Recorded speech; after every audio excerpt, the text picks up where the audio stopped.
blessing today.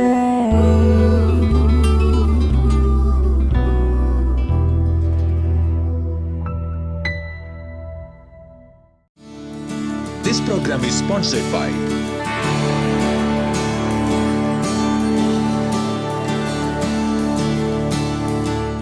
Welcome to blessing today TV program. ഇന്നത്തെ episode sponsor ചെയ്തിരിക്കുന്നത് 2 പേർ കൂടി ചേർന്നിട്ടാണ്. നമുക്കൊരുമിച്ച് ചേർന്ന് അവർക്ക് വേണ്ടി പ്രാർത്ഥിക്കാം. പത്തനംതിട്ടയിൽ നിന്ന് പേര് വെളിപ്പെടുത്താൻ ആഗ്രഹിക്കാത്ത ഒരു സ്പോൺസറും അതുപോലെ പൂനെയിൽ നിന്നുള്ള സാം ആൻഡ് ലിലി ഒരുമിച്ച് പ്രാർത്ഥിക്കാം. കർത്താവെ, ഞങ്ങൾ ഒരുമിച്ച് ചേർന്ന് പ്രാർത്ഥിക്കുന്ന കർത്താവെ, പത്തനംതിട്ടയിൽ നിന്ന് പേര് വെളിപ്പെടുത്താൻ ആഗ്രഹിക്കാത്ത ആ സഹോദരിക്ക് വേണ്ടി പ്രാർത്ഥിക്കുന്നു. കർത്താവെ, അവരുടെ വിദ്യാഭ്യാസത്തിൽ കർത്താവിൻ്റെ അനുഗ്രഹമുണ്ടാകട്ടെ. കർത്താവെ, ഒരു നല്ല വോളിബോൾ പ്ലെയറായി തീരുവാനായി ഞങ്ങൾ ഒരുമിച്ച് പ്രാർത്ഥിക്കുന്നു. തൻ്റെ സഹോദരന് വേണ്ടി പ്രാർത്ഥിക്കുന്നു. നല്ല ആരോഗ്യമുണ്ടാകട്ടെ കർത്താവെ. എല്ലാ രോഗങ്ങളിൽ നിന്നും വിടുതലുണ്ടാകട്ടെ കർത്താവെ. അതുപോലെ ആത്മീകമായ വളർച്ചയുണ്ടാകട്ടെ. പിതാവിന് വേണ്ടി പ്രാർത്ഥിക്കുന്നു. എല്ലാ കടഭാരങ്ങളും മാറിപ്പോകട്ടെ. നല്ല സാലറി ഇൻക്രിമെൻറ്റുകൾ ഉണ്ടാകട്ടെ എന്ന് പ്രാർത്ഥിക്കുന്നു. അമ്മയ്ക്ക് വേണ്ടി പ്രാർത്ഥിക്കുന്നു. രോഗങ്ങളിൽ നിന്ന് വിടുതലുണ്ടാകട്ടെ, ആരോഗ്യമുണ്ടാകട്ടെ കർത്താവെ. യേശുവിൻ്റെ നാമത്തിൽ ഈ സ്പോൺസറേയും കുടുംബത്തെയും ഞാനിപ്പോൾ അനുഗ്രഹിച്ചിരിക്കുന്നു. പൂനെയിൽ നിന്നുള്ള സാമിനും ലിലിക്കുമായി ഞങ്ങൾ പ്രാർത്ഥിക്കുന്നു കർത്താവെ.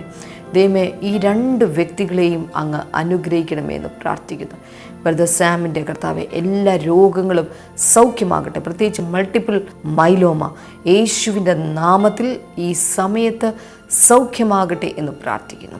കർത്താവെ, തൻ്റെ ഭാര്യ ലിലിക്ക് വേണ്ടി പ്രാർത്ഥിക്കുന്നു. കർത്താവെ, ആരോഗ്യമുണ്ടാകട്ടെ കർത്താവെ. രോഗങ്ങളിൽ നിന്ന് വിടുതലുണ്ടാകട്ടെ എന്ന് പ്രാർത്ഥിക്കുന്നു. മക്കൾ പ്രിൻസിനും പ്രിയയ്ക്കുമായി പ്രാർത്ഥിക്കുന്നു.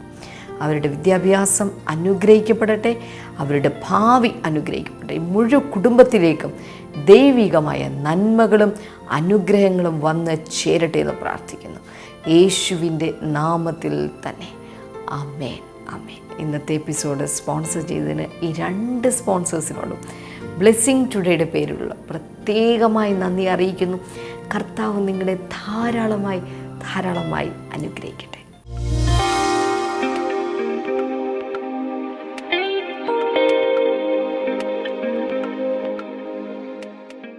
ഫിലിപ്പ് ലേഖനം 2-ാം അധ്യായം 14, 15, 16. വക്രവും വഴിപിഴച്ചതുമായ തലമുറയിൽ നിഷ്കളങ്കരും നിർമ്മലരും കുറ്റമറ്റവരുമായ ദൈവമക്കളായി തീരേണ്ടതിന് നിങ്ങൾ എല്ലാം പിറുപിറുപ്പും വാഗ്വാദവും കൂടാതെ ചെയ്യുവിൻ. അടുത്ത വചനം. അവരുടെ ഇടയിൽ നിങ്ങൾ ജീവൻ്റെ വചനം മുറുകെ പിടിച്ചുകൊണ്ട് ലോകത്തിൽ ജ്യോതിസുകളെ പോലെ പ്രകാശിക്കുന്നു. ഇന്നിവിടുന്ന് പോകുന്ന എല്ലാവർക്കും പരിശുദ്ധാത്മാവ് ശക്തമായ ചില ഇൻസ്ട്രക്ഷൻസ് തന്നാണ് വിടാൻ പോകുന്നത്. എങ്ങനെയാണ് ജീവിക്കേണ്ടത്? ഇംഗ്ലീഷ് ബൈബിൾ തുടങ്ങുന്നത് ഇങ്ങനെയാണ്: do everything without grumbling or arguing. നിങ്ങളുടെ ജീവിതത്തിൽ എന്ത് ചെയ്താലും പിറുപിറുപ്പോ വാഗ്വാദമോ തർക്കമോ കൂടാതെ ചെയ്യുവിൻ. എന്ന് വെച്ചാൽ അതിൻ്റെ അർത്ഥം എന്താണ്? സന്മനസ്സോടെ. ശ്രദ്ധിക്കുക, പ്രാർത്ഥിക്കുമ്പോൾ ആരെങ്കിലുമൊക്കെ ഫോഴ്സ് ചെയ്തിട്ടല്ല പ്രാർത്ഥിക്കേണ്ടത്. സന്മനസ്സോടെ എൻ്റെ ഉത്തരവാദിത്വമാണ് ദൈവസന്നിധിയിൽ ഞാൻ പ്രാർത്ഥിക്കേണ്ടത്. അനേക ഭവനങ്ങളിലും പ്രാർത്ഥനയുടെ വകുപ്പ്, ആ ഡിപ്പാർട്ട്മെൻറ്റ് ഭാര്യമാർക്കും സ്ത്രീകൾക്കും എഴുതി കൊടുത്തിരിക്കുകയാണ്. പുരുഷന്മാർ പ്രാർത്ഥിക്കാറില്ല. അനേക ഭവനങ്ങളിലും കുടുംബനാഥന്മാരുടെ പ്രാർത്ഥനാ ജീവിതം വളരെ കുറവാണ്. പ്രാർത്ഥന അളക്കുന്ന ഏതെങ്കിലും ഒരു ചൂടളക്കുന്ന തെർമോമീറ്റർ ഉള്ളതുപോലെ ഒരു പ്രാർത്ഥനാമാപിനി പോലെയുള്ള എന്തെങ്കിലും ഉണ്ടായിരുന്നെങ്കിൽ ഒന്ന് പരിശോധിച്ചാൽ അറിയാം, അനേക വീടുകളിലും പുരുഷന്മാർ പ്രാർത്ഥിക്കാറില്ല. അതുകൊണ്ട് പൗലോസ് തിമോത്തിയോസിൻ്റെ ലേഖനത്തിൽ എഴുതി വെച്ചു, പുരുഷന്മാർ എല്ലായിടത്തും വാഗ്വാദവും വേണ്ടാത്തതെല്ലാം വിട്ടുകൊണ്ട് വിശുദ്ധ കരങ്ങൾ ഉയർത്തി പ്രാർത്ഥിക്കണം. എൻ്റെ അഭിപ്രായം ഞാൻ പറയാം, ഒരു വീട്ടിൽ കുടുംബനാഥയേക്കാൾ കൂടുതൽ പ്രാർത്ഥിക്കേണ്ടത് കുടുംബനാഥനാണ്. കാരണം ആ വീട്ടിലെ പുരോഹിതനും പ്രവാചകനും രാജാവും ദൈവമാക്കി വെച്ച ലീഡറും കുടുംബനാഥനാണ്. അബ്രഹാമിനെ എടുത്തു നോക്കണം. അബ്രഹാം പ്രാർത്ഥിക്കുവാൻ വേണ്ടി ദൈവസന്നിധിയിലേക്ക് കയറിപ്പോകുന്നു. ഇസഹാക്കിൻ്റെ അടുത്ത് നോക്കണം, വെളിമ്പ്രദേശത്ത് അവൻ ഒറ്റയ്ക്കിരുന്ന് പ്രാർത്ഥിക്കുക. ദാവീദിനടുത്ത് നോക്കണം, കാട്ടാട്ടിൻ പാറകളിലും ഏതെങ്കിലും വൃക്ഷച്ചുവട്ടിലും പുൽത്തകിടുകളിലും ഏതെങ്കിലും പാറയുടെ പുറത്തുമൊക്കെ പോയി ദീർഘമണിക്കൂറുകൾ താൻ പ്രാർത്ഥിക്കാൻ തുടങ്ങി. ദൈവം ഇടപെടുവാൻ ആഗ്രഹിക്കുന്നത് കുടുംബനാഥന്മാരോടാണ്. കാരണം അവരുടെ കയ്യിലാണ് ഭരണചക്രം ദൈവം കൊടുത്തിരിക്കുന്നത്. ഞാൻ ഈ പറഞ്ഞ ഇത്രയും കാര്യം അംഗീകരിക്കുന്നവർ കൈകൾ അടിച്ച് കർത്താവിന് ഒരു അംഗീകാരത്തിൻ്റെ കരഘോഷം കർത്താവിന് കൊടുക്കുക. ഒരു ആമേൻ പറയുക. ഹല്ലേലൂയ. ഞാനീ പറഞ്ഞതിൻ്റെ അർത്ഥം സ്ത്രീകൾ പ്രാർത്ഥിക്കേണ്ടെന്നല്ല. അനേക വീടുകളിലും ആ ഭവനം ഇന്ന് നിലനിൽക്കുന്നത് ആ വീട്ടിലെ ഭാര്യയുടെ അമ്മയുടെ കണ്ണുനീരോടുകൂടിയുള്ള പ്രാർത്ഥന കൊണ്ടാണ്. ഭർത്താവിന് 2 കാലിൽ എഴുന്നേറ്റ് നടക്കുന്നത് പല വീട്ടിലും ഭാര്യമാരുടെ പ്രാർത്ഥന കൊണ്ടാണ്. അതുകൊണ്ട് നിങ്ങൾ പ്രാർത്ഥന നിർത്തരുത്. എന്നാൽ ഞാൻ പറയുന്ന ഈ വചന സന്ദേശം കേൾക്കുന്ന സഹോദരന്മാർ, കുടുംബനാഥന്മാർ ഇന്നൊരു കാര്യം തീരുമാനിക്കണം. അവളേക്കാൾ കൂടുതൽ ഞാൻ ദൈവസന്നിധിയിൽ പ്രാർത്ഥിക്കും. ആ തീരുമാനം ഇന്നെടുത്താൽ ആ വീടിൻ്റെ മേൽ ദൈവപ്രസാദമുണ്ടായിരിക്കും. ഹല്ലേലൂയ. വിവാഹം കഴിഞ്ഞിട്ടില്ലാത്ത യുവാക്കന്മാരോട്, യുവതികളോട്, പ്രായം കുറഞ്ഞവരോട് ഞാൻ പറയുന്നു, ദാനിയേലിനെ പോലെ ഒരു പ്രാർത്ഥനാശീലം ഉണ്ടായിരിക്കണം. ദാനിയേൽ അപ്പാപ്പനായപ്പോഴല്ല പ്രാർത്ഥിക്കാൻ തുടങ്ങിയത്. ചിലർക്കൊക്കെ അങ്ങനെ ധാരണയുണ്ട്. 55 വയസ്സൊന്ന് കഴിയട്ടെ, ഒരു 58 വയസ്സ് റിട്ടയർമെൻ്റ് ആകുമ്പോൾ, പെൻഷൻ പറ്റാൻ തുടങ്ങുമ്പോൾ പിന്നെ വേറെ പണിയൊന്നുമില്ലല്ലോ. ഈസി ചെയറിൽ നിന്ന് ചാരി കിടന്നുകൊണ്ട് വേദോസ്തവം വായിക്കാം, കർത്താവിനോടൊന്ന് പറയാം, പോകാനുള്ള കാര്യങ്ങളെല്ലാം ചെയ്യാം. മോനെ അവിടെ വരെ എത്തണമെന്നില്ല, അതിനു മുമ്പ് കർത്താവ് നിന്നെ വിളിച്ചാൽ ഒരുങ്ങിയിരിക്കണം. അടുത്തിരിക്കുന്ന ആളോട് പറഞ്ഞു ഒരുങ്ങിയിരിക്കണം. ആളാരാണെന്ന് നോക്കണ്ട, അങ്ങ് പറഞ്ഞു എപ്പോഴും ഒരുങ്ങിയിരിക്കണം. പണ്ട് കാലത്ത് എവർ റെഡി എന്ന് പറഞ്ഞൊരു ബാറ്ററി ഉണ്ടായിരുന്നു. ഇപ്പോൾ ഉണ്ടോയെന്ന് എനിക്ക് അറിഞ്ഞൂടെ, എപ്പോഴും ഉണ്ടാകുമായിരിക്കും. എവർ റെഡി എന്ന് വെച്ചാൽ എല്ലാം ഇപ്പോഴും ഒരുങ്ങിയിരിക്കുകയാണ്. ദൈവത്തിൻ്റെ കുഞ്ഞുങ്ങൾ എവർ റെഡി ആയിരിക്കണം. അടുത്തിരിക്കുന്ന ആളോട് പറയാം, നിങ്ങൾ എവർ റെഡി ആയിരിക്കണം. ആദ്യമേ പരിശുദ്ധാത്മാവ് നമ്മോട് പറയുന്നത്, ചെയ്യുന്നതെല്ലാം പിറുപിറുപ്പില്ലാതെ പരാതിയില്ലാതെ എൻ്റെ ഉത്തരവാദിത്വമാണ് എന്ന് മനസ്സിലാക്കിക്കൊണ്ട് ചെയ്യാൻ തുടങ്ങുക. അനേകരുടെ സംസാരം ഞാൻ കണ്ടിട്ടുണ്ട്. അവർ പറയുന്നത്, എൻ്റെ അപ്പനും അമ്മയും മൂലമാണ് ഞാൻ ഈ കോലത്തിലായത്. അവരെന്നെ പഠിപ്പിച്ചില്ല, അവരെനിക്ക് വീതം തന്നില്ല, വേണ്ടതൊന്നും അവർ തന്നില്ല. ഇതിൻ്റെ പേരാണ് ബ്ലെയിം ഷിഫ്റ്റിംഗ്. കുറ്റം ആരുടെയെങ്കിലും മേലിടുക, എന്നിട്ട് ഞാൻ നല്ല പുള്ളിയാകുക. എൻ്റെ ഭാര്യ നിമിത്തമാണ് ഞാൻ ഈ കോലത്തിലായത്, ആരും പറയരുത്, അതിൻ്റെ ഉത്തരവാദിത്വം നിനക്ക് തന്നെ. സ്വന്തം ജീവിതത്തിൻ്റെ ഉത്തരവാദിത്വം കേൾക്കണം, വേറൊരാളുടെ മേലിടരുത്. ചിലർ നേരം വെളുത്താൽ അമ്മായിയച്ഛനെ കുറ്റം പറഞ്ഞുകൊണ്ടിരിക്കും. അമ്മായിയച്ഛനൊന്നും തരാത്തത് കൊണ്ടാണ് ഞാനിങ്ങനെ ആയത്. അമ്മായിയച്ഛനല്ല നിന്നെ ജനിപ്പിച്ചത്, അമ്മായിയച്ഛനല്ല നിന്നെ വിളിച്ചത്, അമ്മായിയച്ഛനല്ല നിനക്ക് ചെലവിന് തരേണ്ട, അമ്മായിയച്ഛൻ കൊണ്ടല്ല നീ ജീവിക്കേണ്ടത്. ഞാൻ എൻ്റെ കണ്ണ് പറയും, വചനം അറിയാവുന്നവരെങ്കിലും പറയും, ഞാൻ എൻ്റെ കണ്ണ് അമ്മായിയച്ഛനിലേക്ക് ഉയർത്തുന്നു. പിന്നെ അമ്മായിയമ്മയിലേക്കും ഞാൻ എൻ്റെ കണ്ണ് പർവ്വതങ്ങളിലേക്ക് ഉയർത്തുന്നു. എൻ്റെ സഹായം എവിടെ നിന്ന് വരും? ഉത്തരം, എൻ്റെ സഹായം. തിരുവല്ലയിലുള്ളവർക്ക് നന്നായിട്ട് വചനം അറിയാം, പറഞ്ഞോ, എൻ്റെ സഹായം ആകാശവും ഭൂമിയും ഉണ്ടാക്കിയൊരു ദൈവമുണ്ട്, അവനിൽ നിന്നാണ് എൻ്റെ സഹായം വരുന്നത്. അതുകൊണ്ട് പരാതിപ്പെട്ടി ക്ലോസ്, തീർന്നു. ഹല്ലേലൂയ. സഹായം വരുന്നത് താഴെ നിന്നല്ല, ലോക്കറിൽ നിന്നല്ല, ആരുടെയെങ്കിലും പോക്കറ്റിൽ നിന്നല്ല.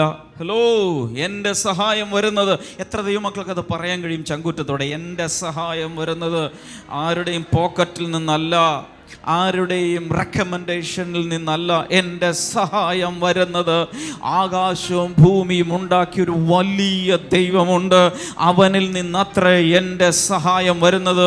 എനിക്ക് ആരോടും കുശുമ്പില്ല, പരാതിയില്ല, പ്രതികാരവുമില്ല. എന്നെ നോക്കേണ്ടവൻ എന്നെ നോക്കും. അവൻ ശക്തനാണ്, അവൻ്റെ പോക്കറ്റിൽ പണമുണ്ട്, അവനൊരു ഖജനാവുണ്ട്. ഒരിക്കലും റിസഷൻ ബാധിക്കാത്ത, സാമ്പത്തിക മാന്ദ്യം വരാത്ത ഒരു ഖജനാവ് എൻ്റെ സ്വർഗത്തിലെ പിതാവിനുണ്ട്. എന്താ ഞാൻ അവസാനം പറഞ്ഞത്?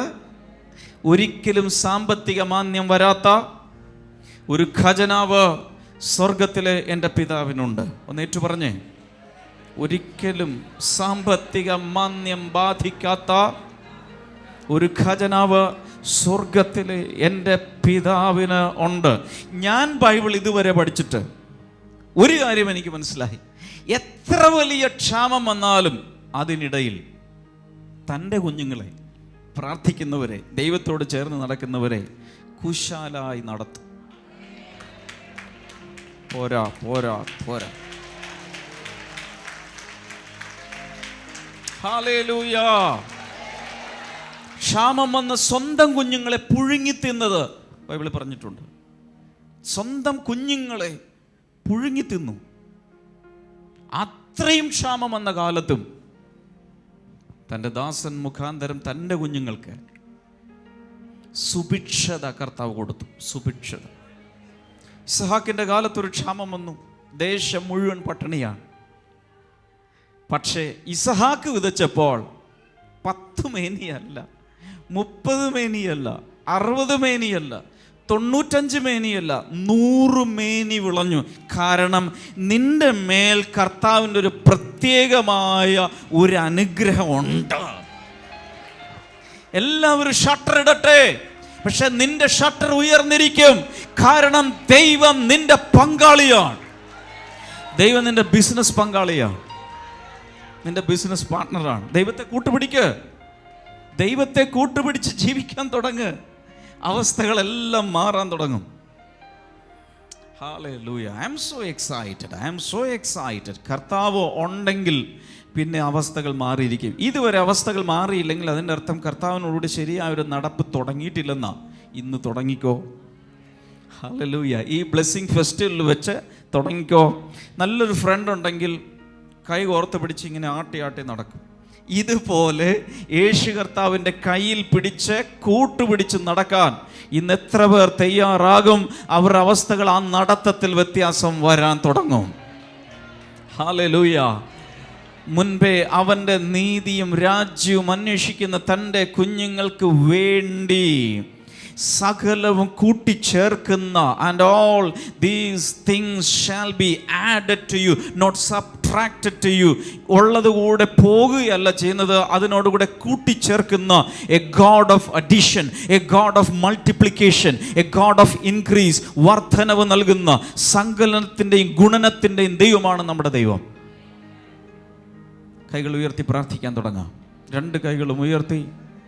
അവസ്ഥകൾക്കൊരു മാറ്റം വരാൻ ദൈവം തൻ്റെ ജനത്തിൻ്റെ അവസ്ഥകൾ മാറ്റുമ്പോൾ വചനത്തിൽ പറഞ്ഞിട്ടുണ്ട് തൻ്റെ ജനം എങ്ങനെ സന്തോഷിക്കുമെന്ന്. 2 കൈകളും ഉയർത്തി വായി തുറന്ന ഉച്ചത്തിൽ ദൈവത്തോട് പ്രാർത്ഥിക്കാൻ തുടങ്ങാം.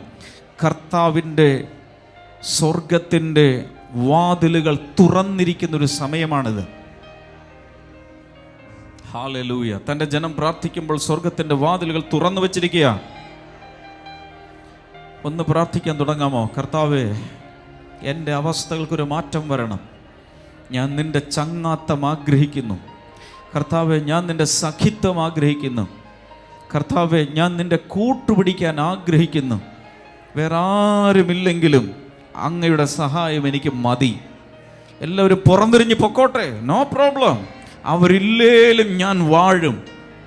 ഹല്ലേലൂയ. അവരൊന്നും ജീവിതത്തിൽ ഇല്ലെങ്കിലും യേശു ഉണ്ടെങ്കിൽ അത് മതി. എത്ര പേരത് പറയും? പോയവർ പോകട്ടെ, പിണങ്ങിപ്പോയവർ പോകട്ടെ, ഗുഡ് ബൈ പറഞ്ഞവർ പോകട്ടെ, ഓർപ്പ പോകട്ടെ, നിൽക്കേണ്ട റൂത്ത് മാത്രം നിൽക്കട്ടെ. ദൈവം വെച്ചിട്ടുള്ള ബന്ധങ്ങൾ നിന്റെ ജീവിതത്തിൽ നിലനിൽക്കും. ദൈവം ആഗ്രഹിക്കാത്ത ബന്ധങ്ങൾ മുറിഞ്ഞു പോക്കോട്ടെ. അതിലാരും പരിതപിക്കണ്ട. Hallelujah, hallelujah. ഗുഡ് ബൈ പറയാനും ഒരു കൃപ വേണം. പോകുന്നവർ പോകട്ടെ, ദൈവഹിതമല്ലാത്തവർ ജീവിതത്തിൽ നിന്ന് പോകട്ടെ. ഗുഡ് ബൈ പറയാനുള്ളൊരു കൃപാവരം ഇന്ന് പ്രാപിക്കുക. ദൈവഹിതമുള്ള ബന്ധങ്ങൾ മതി, ദൈവഹിതമുള്ള വ്യക്തികൾ മതി, ദൈവഹിതമുള്ള അനുഗ്രഹങ്ങൾ മതി എന്ന് ദൈവത്തോട് പറയാം. ആ വാക്യത്തിൻ്റെ ചില ശകലങ്ങൾ കൂടെ നമുക്ക് നോക്കാം. അപ്പോൾ നമ്മൾ വായിച്ചത് പിറുവിറുപ്പോ വാദഗതിയില്ല, അതെല്ലാം ചെയ്യണം. അതിനുശേഷം നമ്മൾ കാണുന്നത് so that you may become blameless and pure. ഇങ്ങനെ ചെയ്യാൻ തുടങ്ങിയാൽ വചനം പറയുന്നു, നിങ്ങൾ അനിന്യരും പരമാർത്ഥികളും വിശുദ്ധരുമായിരിക്കും. ഞാനൊരു ചോദ്യം തുറന്ന് ചോദിച്ചോട്ടെ. എത്ര പേർക്ക് ഇനി അങ്ങോട്ടുള്ള ജീവിതം വിശുദ്ധിയിൽ ജീവിക്കാൻ താല്പര്യമുണ്ട്? കൈ ഉയർത്തി കാണിക്കാം. അശുദ്ധി വേണ്ട. കർത്താവ് പറയുന്നത് അശുദ്ധമായതൊന്നും തുടരുത്. കരങ്ങളെ താഴെയിട്ടാലും. അതിനുശേഷം പറയുന്നത് ഇങ്ങനെയാണ്: You'll be children of God without fault in a warped and crooked generation. വക്രതയും കോട്ടവുമുള്ള ഈ തലമുറയുടെ നടുവിൽ നിങ്ങൾ അനിന്യരും പരമാർത്ഥികളുമായിരിക്കും.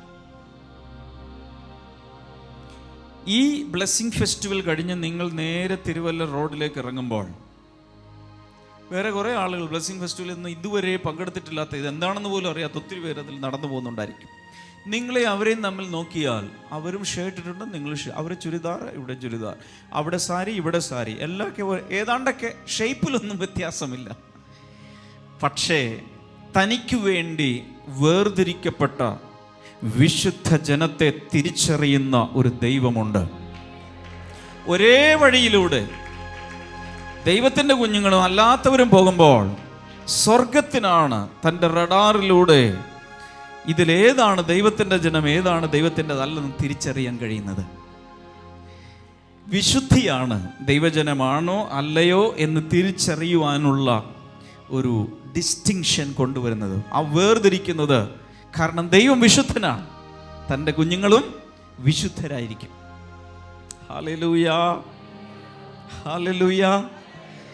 അങ്ങനെയെങ്കിൽ അശുദ്ധിയിലേക്ക് പോകുന്ന ജനം അത് പിശാചിൻ്റെ ജനമാണ്. ഞാൻ ആരെയും അങ്ങനെ വിളിക്കുകയല്ല, പക്ഷെ അങ്ങനെയാണ്, ബൈ ഡിഫോൾട്ട് അങ്ങനെയാണ്. ഹല്ലേലൂയ.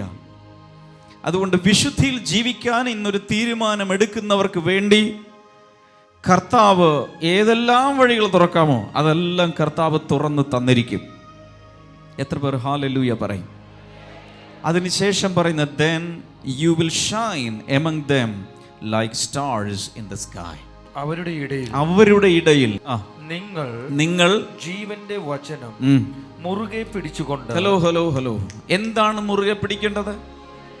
ഉറക്കെ പുറത്തിരിക്കുന്നവരെന്ന് പന്തലിരിക്കുന്നവർ പറയുമ്പോൾ എന്താ മുറുകെ പിടിക്കേണ്ടത്? ജീവന്റെ വചനം. ഹല്ലേലൂയ. അതിന്റെ അർത്ഥം ബൈബിള് വായിച്ചിങ്ങനെ മറിച്ച് വിടാനുള്ളതല്ല, മുറുകെ പിടിക്കാനുള്ളതാണ്. ഇന്ന് കേൾക്കുന്ന വചനങ്ങൾ കേട്ടിങ്ങനെ വിടാനുള്ളതല്ല, മുറുകെ പിടിക്കാനുള്ളതാണ്. അടുത്തിരിക്കുന്ന ആളോട് പറഞ്ഞ ദൈവവചനം മുറുകെ പിടിക്കാനുള്ളതാണ്. എത്രയോ പേരാ ബ്രദറെ വചനം കേട്ടാൽ ഒന്നും എൻ്റെ തലയിൽ നിൽക്കുന്നില്ല, പക്ഷേ ശർക്കരയുടെ വില നിൽക്കുന്നുണ്ടല്ലോ, വെണ്ടക്കയുടെ വില നിൽക്കുന്നുണ്ടല്ലോ, അരിയുടെ വില കറക്റ്റ് 1967 മട്ടയ്ക്ക് ഇത്രയായിരുന്നു, 78 അത് ഇത്രയായി, 2014 അത് ഇത്രയാണ്. ഇതൊക്കെ ഓർക്കാൻ കഴിയുന്നുണ്ടല്ലോ. എന്തുകൊണ്ടൊരു വചനം ഓർക്കാൻ ഇത്ര ബുദ്ധിമുട്ട്? കാരണം ഞാൻ പറയാം, മുറുകെ പിടിക്കുന്നില്ല. അരി മുറുകെ പിടിച്ചിട്ടുണ്ട്, മട്ട അരി മുറുകെ പിടിച്ചിട്ടുണ്ട്, പക്ഷെ ദൈവവചനം മുറുകെ പിടിച്ചിട്ടില്ല. എത്ര പേരെന്ന് തീരുമാനിക്കും? ദൈവത്തിൻ്റെ വചനത്തെ ഞാൻ മുറുകെ പിടിക്കാൻ പോകുകയാണ്. ഹല്ലേലൂയ. കാരണം അങ്ങനെ മുറുകെ പിടിച്ചാലാണ് വക്രതയും കോട്ടവുമുള്ള തലമുറയുടെ നടുവിൽ നിങ്ങൾ എന്തായിത്തീരും? ജ്യോതിസുകളെ പോലെ പ്രകാശിക്കും.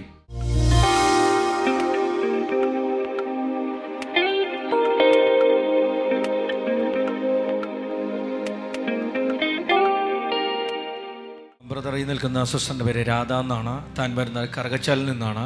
തൻ്റെ മകളായ അർച്ചനയുടെ ജീവിതത്തിൽ യേശു കർത്താവ് ചെയ്ത വിദ്യാഭ്യാസത്തിൻ്റെ കാര്യത്തിൽ യേശു കർത്താവ് ചെയ്ത ഒരു സാക്ഷ്യം പറയുവാനാണ് താൻ ഇന്ന് തിരുവല്ല ബ്ലെസ്സിങ് ഫെസ്റ്റിവലിൽ ഈ ഓഡിറ്റോറിയത്തിൽ നിൽക്കുന്നത്.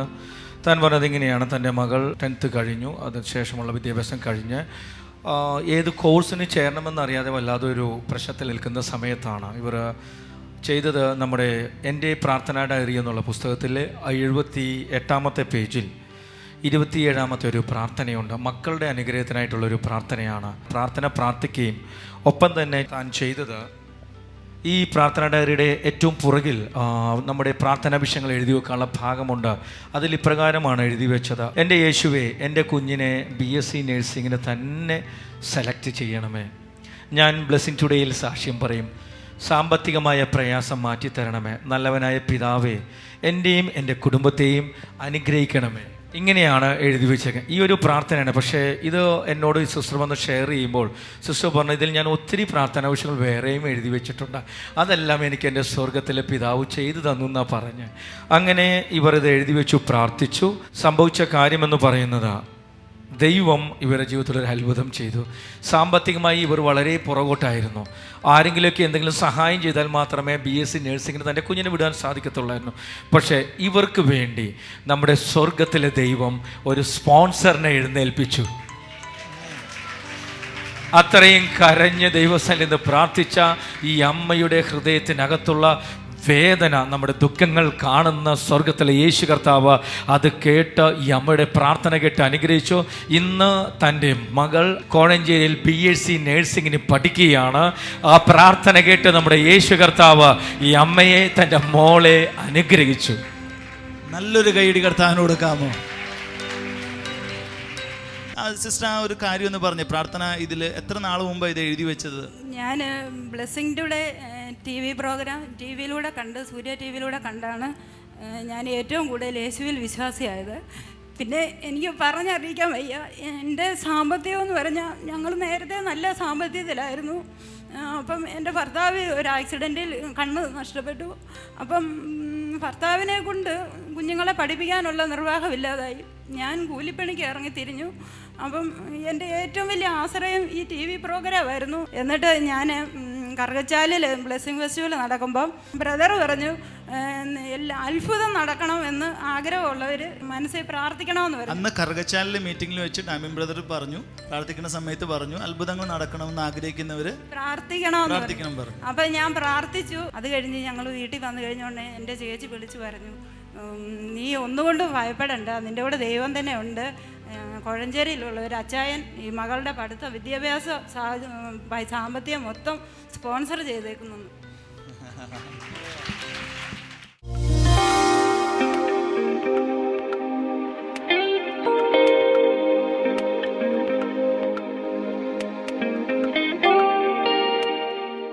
ഇനി നമ്മൾ ഒരുമിച്ച് ചേർന്ന് പ്രാർത്ഥിക്കാനായി പോവുകയാണ്. കണ്ണുകൾ അടച്ച് എന്നോട് ചേർന്ന് പ്രാർത്ഥിക്കാനായി തുടങ്ങിയാലും നാം പ്രാർത്ഥിക്കുമ്പോൾ സ്വർഗം നമുക്ക് വേണ്ടി തുറന്നു വരും. സ്വർഗം തുറന്നു കഴിഞ്ഞാൽ എത്ര അടഞ്ഞിരിക്കുന്ന വഴിയാണെങ്കിലും ഒരൊറ്റ നിമിഷം കൊണ്ട് ആ വഴികൾ തുറന്നു വരും. ഇപ്പോൾ ചില വഴികൾ അടഞ്ഞിരിക്കുന്നു എന്ന് പറയുന്ന ചില വ്യക്തികൾ ഇത് കാണുന്നുണ്ട്. നിങ്ങൾ ലോണിന് വേണ്ടി പല ബാങ്കുകളെ സമീപിച്ചു, നിങ്ങൾക്ക് ലഭിച്ചിട്ടില്ല.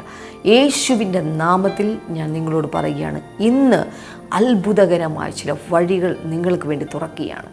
യേശുവിൻ്റെ നാമത്തിൽ അത്ഭുതകരമായ ചില വഴികൾ ഇവർക്ക് വേണ്ടി തുറന്നു വരട്ടെ കർത്താവ്. ചില ബിസിനസ് പുതിയതായി തുടങ്ങിയിട്ടുള്ള ചില വ്യക്തികൾ, മുന്നോട്ട് പോകുവാൻ ബുദ്ധിമുട്ട് അനുഭവിക്കുന്ന ചില വ്യക്തികൾ, കർത്താവ് അത് മുന്നോട്ട് പോകാനുള്ള വഴികൾ തുറക്കട്ടെ. അതിനുള്ള വ്യക്തികൾ ഇവർക്ക് വേണ്ടി ഒരുങ്ങി വരട്ടെ എന്ന് പ്രാർത്ഥിക്കുന്ന കർത്താവെ. തൈറോയിഡിൻ്റെ പ്രശ്നം യേശുവിൻ്റെ നാമത്തിൽ ഇപ്പോൾ സൗഖ്യമാവുകയാണ്. യേശുവിൻ്റെ നാമത്തിൽ ഈ സമയത്ത് അത് സൗഖ്യമാകട്ടെ. ശരീരത്തിൻ്റെ വിവിധ ഭാഗങ്ങളിൽ പരു വരുന്നത്, കുരു ഉണ്ടാകുന്നത്, യേശുവിൻ്റെ നാമത്തിൽ ഈ സമയത്ത് അത് സൗഖ്യം ആവുകയാണ്. അതുപോലെ താരൻ്റെ ശല്യം, തലയിൽ താരൻ്റെ ശല്യം, അത് നിങ്ങളുടെ മുഖത്തും നിങ്ങളുടെ കഴുത്തിലും നിങ്ങളുടെ ശരീരത്തിൻ്റെ ഭാഗങ്ങളിൽ എല്ലായിടത്തും അത് വല്ലാത്ത ചർമ്മത്തിന്, ത്വക്കിന് തന്നെ നിറവ്യത്യാസം ഉണ്ടാക്കുന്ന രീതിയിൽ വലിയ വേദനയിലാണ് നിങ്ങളിപ്പോൾ ആയിരിക്കുന്നത്. യേശുവിൻ്റെ നാമത്തിൽ ഈ സമയം തന്നെ അത് സൗഖ്യം ആകട്ടെ എന്ന് പ്രാർത്ഥിക്കുന്ന കർത്താവേ, താങ്ക് യു ലോർഡ്. ഹല്ലേലൂയ. ഒരു പ്രത്യേക എക്സാം എഴുതാൻ സാധിക്കാത്ത വിധത്തിൽ വല്ലാതെ വേദനിക്കുന്നൊരു വ്യക്തിയെ കർത്താവ് കാണിക്കുന്നു. കർത്താവ് അത്ഭുതങ്ങൾ ചെയ്യണമേ കർത്താവെ. ആ എക്സാമിൻ്റെ കാര്യത്തിൽ ഇവർക്ക് വേണ്ടി അത്ഭുതകരമായി ഒരു വഴി അങ്ങ് തുറക്കണമേ എന്ന് പ്രാർത്ഥിക്കുന്ന കർത്താവെ, താങ്ക് യു ലോർഡ്. കുഞ്ഞുങ്ങളില്ലാത്തവർക്കായി ഇപ്പോൾ പ്രാർത്ഥിക്കുന്നു. യേശുവേ എന്ന് വിളിച്ചുകൊണ്ട് പ്രാർത്ഥിക്കാനായി തുടങ്ങിയാൽ യേശുവിൻ്റെ നാമത്തിൽ കർത്താവെ, ഈ പ്രേക്ഷകയാണെങ്കിൽ അവരെ നോക്കി ഞാൻ ഒരു അമ്മയായി പ്രഖ്യാപിക്കുന്നു. ആ പ്രേക്ഷകനെ നോക്കി ഞാൻ ഒരു അച്ഛനായി പ്രഖ്യാപിക്കുന്നു. അടുത്ത വർഷം ഈ സമയത്ത് ഇവർക്ക് കുഞ്ഞുങ്ങൾ പിറക്കട്ടെ എന്ന് പ്രാർത്ഥിക്കുന്നു. അത്ഭുതകരമായ മാറ്റങ്ങൾ സംഭവിക്കട്ടെ എന്ന് പ്രാർത്ഥിക്കുന്നു കർത്താവെ. പിതാവിൻ്റെയും പുത്രൻ്റെയും പരിശുദ്ധാത്മാവിൻ്റെയും നാമത്തിൽ എല്ലാ രോഗികൾക്കായി പ്രാർത്ഥിക്കുന്നു. വിടുതൽ സംഭവിക്കട്ടെ, മാറ്റങ്ങൾ നടക്കട്ടെ എന്ന് പ്രാർത്ഥിക്കുന്ന കർത്താവേ, യേശുവിൻ നാമത്തിൽ തന്നെ. ആമേൻ, ആമേൻ. ഈ വരുന്ന നവംബർ 14 നമുക്കറിയാം ഇന്ത്യയിൽ കുട്ടികളുടെ ദിനം, ശിശുദിനമായി നാം കൊണ്ടാടുകയാണ്. അന്നത്തെ ദിവസം ബ്രദർ ഡാമിൻ കുഞ്ഞുങ്ങൾക്ക് വേണ്ടി പ്രത്യേകമായി പ്രാർത്ഥിക്കുകയാണ്. അന്നത്തെ ദിവസം പ്രാർത്ഥനയ്ക്ക് ശേഷം മാത്രമേ മറ്റു കാര്യങ്ങൾക്ക് വേണ്ടി കുഞ്ഞുങ്ങളെ നിങ്ങൾ അയക്കാവൂ. ആ പ്രാർത്ഥനയിൽ നിങ്ങൾ പങ്കാളിയാകണം. അടുത്ത ആഴ്ചയിൽ 3 ബ്ലെസ്സിങ് ഫെസ്റ്റിവലാണ് നമുക്ക് നടക്കാനായിട്ട് പോകുന്നത്. മൈസൂർ, മാംഗ്ലൂർ ആൻഡ് കണ്ണൂർ. 3 ബ്ലെസ്സിങ് ഫെസ്റ്റിവലിലേക്ക് വേണ്ടി പ്രാർത്ഥിക്കുക, അതിനുവേണ്ടി ഒരുങ്ങുക, തയ്യാറാവുക. നാളത്തെ എപ്പിസോഡിലൂടെ നമുക്ക് വീണ്ടും കാണാം. ഞാൻ നിങ്ങളോട് ഇന്ന് സംസാരിക്കുന്നത് റെസറക്റ്റഡ് ലൈഫ് അല്ലെങ്കിൽ ഉയർപ്പിക്കപ്പെട്ട ജീവിതം.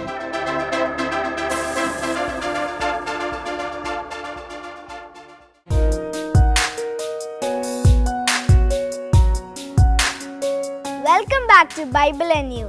ഇന്നത്തെ ചോദ്യം ഇതാണ്: ഏത് പ്രവാചകനാണ് അനാഥോത്തിലെ നിലം വാങ്ങുവാൻ അരുളപ്പാട് ലഭിച്ചത്? Which prophet was informed to buy the field in Anathoth? Options: A. ഇരമ്യാവ്, B. ആഹാബ്, C. ഹനന്യാവ്, D. മികായ.